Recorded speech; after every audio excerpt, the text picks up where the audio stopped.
अस्सलाम वालेकुम फ्रेंड, मैं हूं आपका होस्ट एहसान हाशिम और आप देख रहे हैं उर्दू वर्ल्ड टेक। दोस्तों, आज ये पाकिस्तान गवर्नमेंट की तरफ से मैसेज आया है। आप सबको आया होगा, उम्मीद करता हूं। जिसको नहीं आया तो वो इस वीडियो की वजह से उसको पता चल जाएगा। तो ये मैसेज जो आया है ये आया है साइबर क्राइम के तरफ से। तो क्या मैसेज है ये देखें आप। मैसेज में लिखा हुआ है, साइबर क्राइम से मुतालिक आगाही का पैगाम PTA की जानिब से पेश किया जा रहा है। इंटरनेट और मोबाइल फ़ोन इस्तेमाल करते हुए इन एहतियाती तदाबीर को ज़रूर अपनाएं। अच्छा, क्या एहतियाती तदाबीर बताई हैं इन्होंने? इसमें से पहली नंबर की बताई है, ज़ाती मालूमात बिलखुसूस ID कार्ड नंबर, डेबिट या क्रेडिट कार्ड नंबर और पासपोर्ट का नंबर किसी गैर मुतल्लिका शख्स को ना फराहम करें। यानी कि अगर आपको कोई मैसेज करता है, कोई कॉल आती है कि आप फ़ला चीज़ फराहम करें, OTP फराहम करें, तो इस तरह की कोई भी चीज़ आप उनको फराहम ना करें। दूसरे नंबर पे क्या बताया इन्होंने, अपनी मोबाइल फ़ोन और इस पर इस्तेमाल होने वाली एप्लीकेशन पर पासवर्ड लगाएं जो किसी के साथ शेयर ना करें।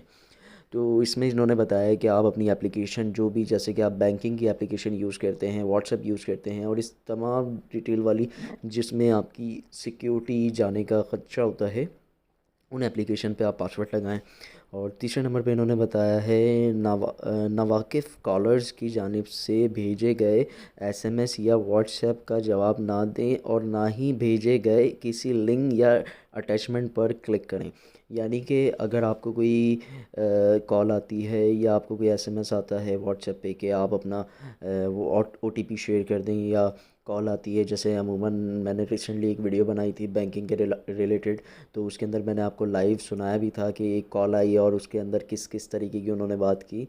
तो इसी तरीके से एक कॉल आती है, वो आपको बोलते हैं आपके पास एक कोड आया होगा वरना आपका अकाउंट बंद हो जाएगा फ़लाना ढिमा का। तो वो कोड आप शेयर करते हैं उनके साथ, तो वो आपका अकाउंट हैक कर लेते हैं और तमाम चीज़ें और बैलेंस जो भी होता है अकाउंट का वो खाली कर देते हैं। तो इस चीज़ पे भी गौर करें। और चौथी जो मालूमात उन्होंने बताई है, सिर्फ गूगल या एप्पल प्ले स्टोर पर मौजूद एप्लीकेशन इस्तेमाल करें। तो ये भी बात ठीक है कि जो गूगल और जो एप्पल स्टोर पे एप्लीकेशंस अवेलेबल होती हैं वो काफ़ी हद तक सिक्योर होती हैं। मैं ये नहीं कहूँगा कि 100% सिक्योर होती हैं, लेकिन काफ़ी हद तक सिक्योर होती हैं। तो आपको चाहिए कि डिफरेंट जो गूगल से APK होती हैं वो अगर डाउनलोड करते हैं तो वो आप अपने रिस्क पे डाउनलोड करते हैं। उनमें बग्स होते हैं, उनमें हैकिंग अटैक्स होते हैं, उनमें स्क्रिप्ट ऐड हुई हुई होती है, दीगर चीज़ें होती हैं। तो वहाँ उस पॉइंट के लिए इन्होंने ये पॉइंट नंबर 4 कवर किया है।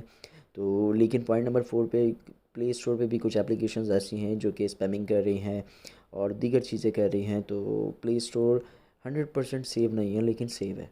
तो ये एक छोटी सी इन्फॉर्मेशन आई थी साइबर क्राइम की तरफ से, तो दोस्तों मैंने सोचा आप लोगों के साथ शेयर करूँ।